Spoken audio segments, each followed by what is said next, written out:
¿Qué tal? ¿Cómo está? Bienvenidos a esta nueva edición de Panorama. Mire, le cuento que hoy tenemos varios invitados.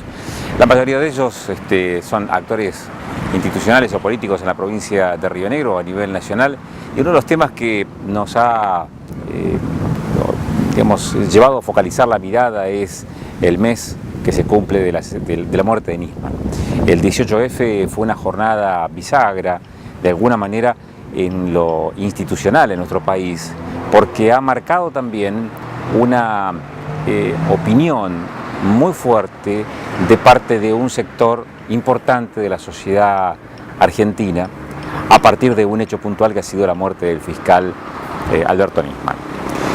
El 18 de febrero pasado se hicieron movilizaciones numerosas en todo el país y en nuestra región también. Sobre esto vamos a hablar con nuestros entrevistados, además de cuestiones puntuales que tienen que ver con el funcionamiento o el desarrollo, el desempeño que está teniendo la política partidaria en Río Negro. Vamos a hablar con Bautista Mendioros, un hombre que viene del radicalismo, 3 veces vicegobernador de la provincia de Río Negro y presidente del bloque radical. Respecto de este tema, que como le decíamos recién, las repercusiones del caso de Nisman, pero también la situación interna en la provincia de Río Negro. Magdalena Darda, que es senadora por la minoría a nivel nacional por la provincia de Río Negro. También vamos a hablar de cuestiones inherentes a la política provincial, obviamente el caso de Nisman. Y también tenemos para la apertura un diálogo extenso con el ministro de Gobierno, con Luis Di Giacomo, sobre este y también sobre el nuevo partido que está, nueva alianza política que está impulsando Alberto Beretín para presentarse, para participar como candidato por la reelección en estas elecciones provinciales. La primera de las entrevistas entonces, aquí nomás, en la apertura de Panorama de esta semana. Ministro Luis Di Giacomo, muchísimas gracias por estos minutos que nos ofrece para charlar respecto de lo que está pasando hoy en nuestra provincia, pero también a nivel país. Yo no puedo dejar de preguntarle porque el tema de esta semana a nivel rionegrino es la cuestión política, pero a nivel nacional es también la cuestión política circundando todo en torno al fenómeno Nisman. ¿Cuál es su mirada respecto de este punto en particular? Estamos a horas de la marcha del 18 de febrero, hubo manifestaciones del gobernador respecto a este tema. ¿Cómo evalúa usted lo que está pasando? Bueno, yo no puedo salirme de mi rol de ciudadano que también ve la política nacional como intenta verla como el común de la gente, ¿no es cierto? Y en este plano, cuando uno ve que de repente hay 200, 300, 400.000 personas, no sé cuál fue el número, si uno suma todo el país, o si uno ve en cada localidad donde hubo una movilización espontánea, no organizada, de muchísima gente, tiene que pensar que esto generó una conmoción en el país. Más allá de la cuestión mediática, más allá de toda la campaña que de alguna manera interesadamente determinados medios hicieron. ¿Qué quiere decir esto? Que nos da la impresión a todos, o a la mayoría, que estamos frente a un crimen político. Y acá podría decir a todos, porque en todo caso también desde el gobierno se ha expresado esto, de que estamos frente a un crimen político, que esto es, en un principio tímidamente se podía pensar en un suicidio, y después desde las más altas voces del propio gobierno se empezó a pensar que acá estábamos ante una muerte considerable, ya no como un asunto personal, no como un asunto pasional, no como un asunto individual y privado, sino una muerte pública, derivada de la situación pública de quien murió en este caso, ¿no es cierto? Y con el agregado del misterio acerca de cómo murió, donde hoy todavía las palabras de la fiscal, creo que hace 48 horas, cuando dice hoy no se sabe cómo ni de qué manera, hay indicios que pueden hacer presuponer en uno u otro sentido, indica que estamos hablando de una situación, y cuando hablamos de crimen político, acá no estoy diciendo que el crimen político lo haya hecho el gobierno, lo hayan hecho los enemigos del gobierno para tirárselo al gobierno, no lo sabemos, porque verdaderamente no lo sabemos, pero cuando hablamos de crimen político en la Argentina, tenemos que pensar en nuestra historia, y en nuestra historia reciente, predemocrática, vamos a hablar de antes del 83, vamos a hablar de los 60, de los 50, los 60, los 70, y si vamos para atrás también. En algún momento, quizá la mayor expresión fue en los años 70, en la lógica de la política entraba como algo posible la muerte del adversario. Y fíjate que no digo el enemigo, no digo el adversario, que el adversario, bueno, capaz que había que matarlo. Y esto fue pensado desde distintos sectores, y esto sucedía cuando de repente frente a determinados liderazgos sindicales había que matarlo, frente a la posibilidad del otro lado de la emergencia de posibles liderazgos sindicales contrarios también había que matarlos. Y no digo ya desde el plano de lo político, del plano de lo militar, es decir, entramos en una situación que desembocó en toda esa forma de vida en la Argentina, o esa forma de muerte, lamentablemente, en la cual se expresaba la política, que del año 83 en adelante, uno, por lo menos en un marco global, cree haberla desterrado. Esto no significa que no haya muertes políticas, muertes extrañas, muertes políticas hay siempre, situaciones individuales hay siempre, pero fíjate vos que aún ante esas situaciones, el Estado reaccionó en la búsqueda de la verdad. En algunos casos la consiguió totalmente, en otros casos más o menos. Entonces, uno puede decir que hubo un Costequi y Santillán, pero también entonces hubo culpables que fueron a parar a la cárcel. Hubo un Cabeza, hubo culpables que fueron a parar a la cárcel. Hubo, en todo caso, llegó hasta la muerte, en todo caso, de quien generó todo eso, en el caso de Abraham, por ejemplo.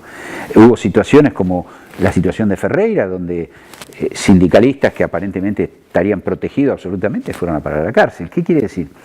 El Estado estuvo en sus más o menos, o sea porque reaccionó la gente, o sea porque hubo una buena actuación judicial, o sea porque se puso todos los elementos para que esto se esclarezca, en general hubo una voluntad de esclarecimiento. Algunos casos no se han podido esclarecer.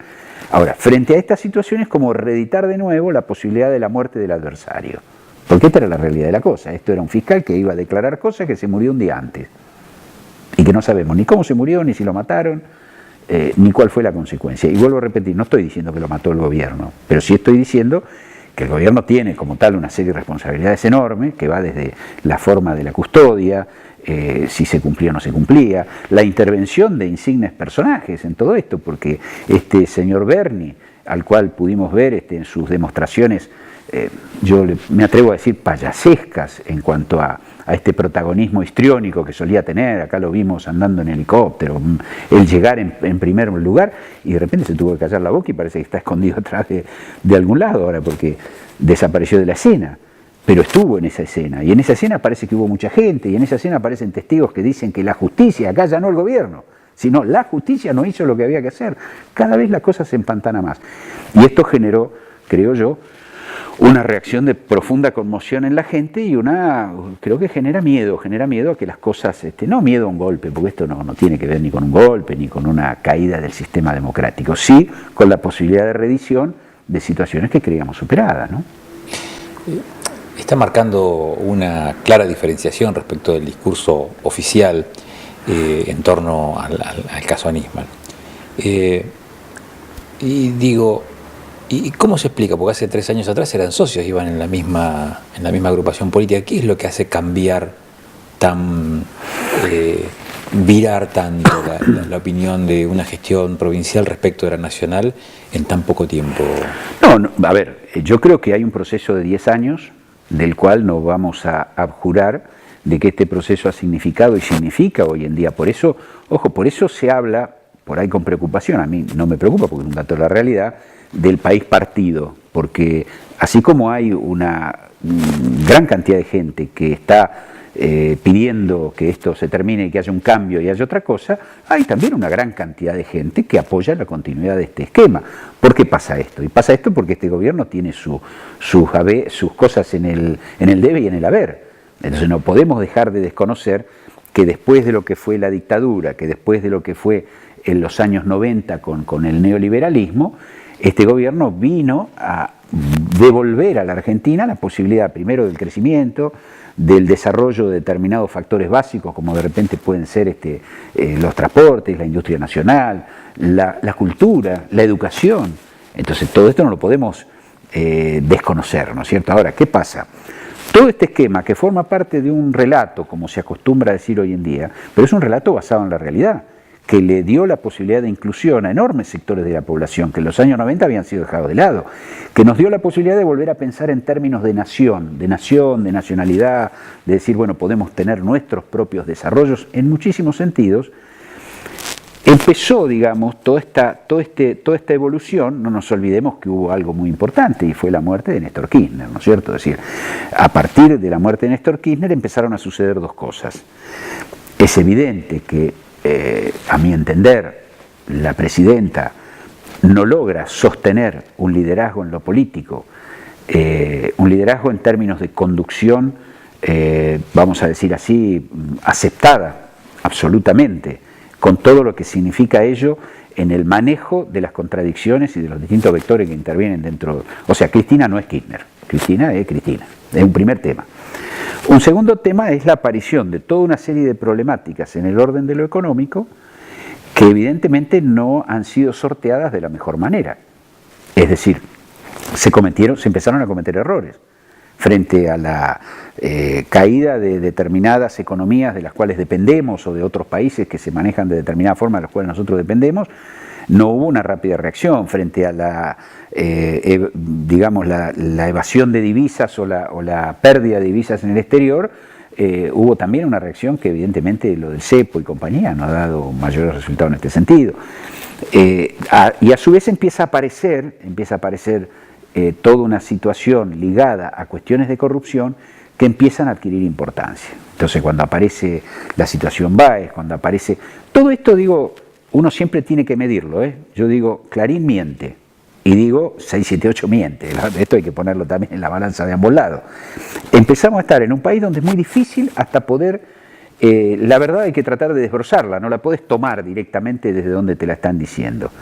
Entonces, en ese cúmulo de errores que empiezan a aparecer, en ese cúmulo de situaciones comprometidas donde no se toma una medida rápida con un vicepresidente que está, señores, está procesado de todo punto de vista, y sin embargo lo sostenemos, donde de repente determinados individuos, ahora resulta que son malos, pero hasta antes de ayer, un Delía era un militante de la causa popular y estaba firmemente establecido en una política que tenía que ver de repente con las tomas, que tenía que ver de repente con una institucionalización de lo que significaba permitir todo ese tipo de cuestiones, donde de repente también lo que podía en su momento entenderse en un país en crisis, que tenía que ver entonces con la defensa de lo regional, de lo local, del trabajo, entonces esto implicaba una ocupación de una calle, implicaba un pueblazo, implicaba un piquete, de repente se transformó en una gimnasia que empezó a atacar los intereses de la mayoría por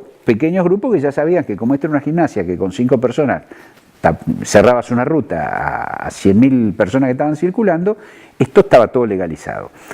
Cuando todo esto de repente empieza a tener consecuencias en contra del propio gobierno, se cometen errores en la salida de todo esto, que es lo mismo. El último error yo creo que termina siendo la utilización de los servicios de inteligencia de una manera durante muchos años, cuando de repente se pretende que con una medida se los puede desplazar y sacarlos absolutamente del plano de acción en el cual se estaban desenvolviendo. Y de repente esto, yo calculo que queda a las claras que termina desembocando en el caso Nisman, ¿no es cierto? Me interesa saber cómo va a ser la continuidad, pero en la continuidad nuestra yo tengo una serie de compromisos comerciales que hacer, así que le pido 2 minutitos nada más para cumplir con esos compromisos y volver con la charla, ¿puede ser? ¿Cómo no?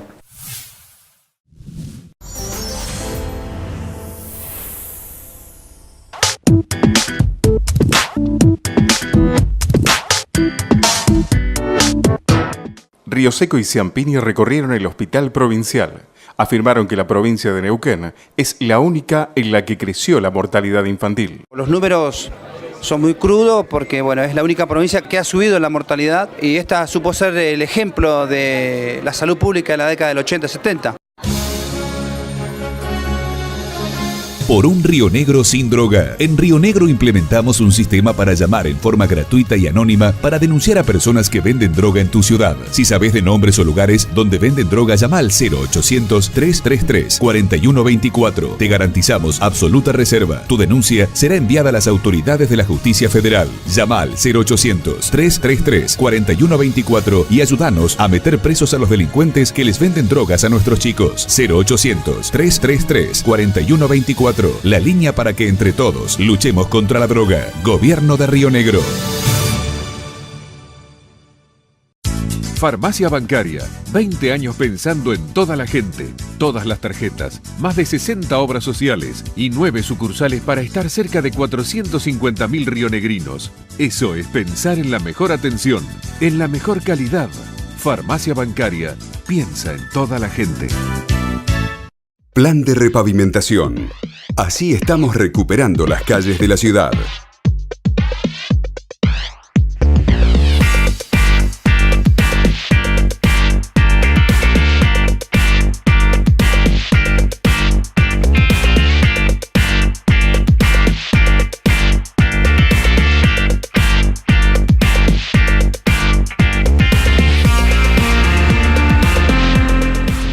Neuquén, una ciudad mejor. La mires por donde la mires. Municipalidad de Neuquén. Horacio Quiroga, Intendente.